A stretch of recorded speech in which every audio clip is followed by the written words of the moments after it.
It wouldn't be the fall season without pumpkins, but what about giant pumpkins? And have you ever wondered how these giants reach their full potential? Well, I went and got the answers for you, so don't worry. I spoke to a local giant pumpkin grower who taught me the tricks of the trade. Take a look. That's the big one. This one's close to 900 pounds, if not over.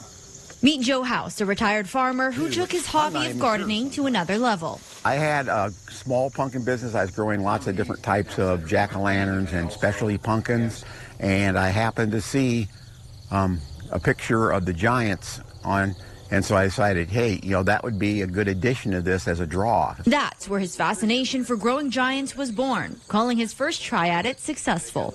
It's really fun to see them throughout the year because that blanket will just, the sheet on it will just keep growing and growing and growing. But how do these giants grow to thousands of pounds? The key to a large pumpkin is the genetics of its seed.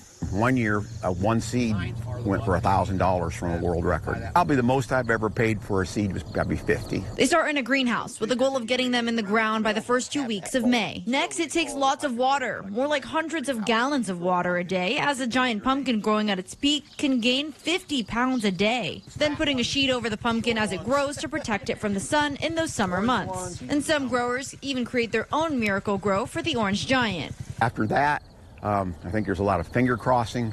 But careful, because even at the last moment, your pumpkin may be too heavy to even lift out of the patch. I was up to 900 when but it still had some on the ground, and then my strap broke and dropped it, and then she cracked. But House didn't stop at pumpkins. How about a giant gourd? Watermelon?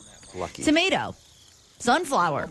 Indian corn? Or giant amaranth, which is a flower that'll flower out later. But it has a trunk on it like a tree. all coming from a seed that also once came from another giant.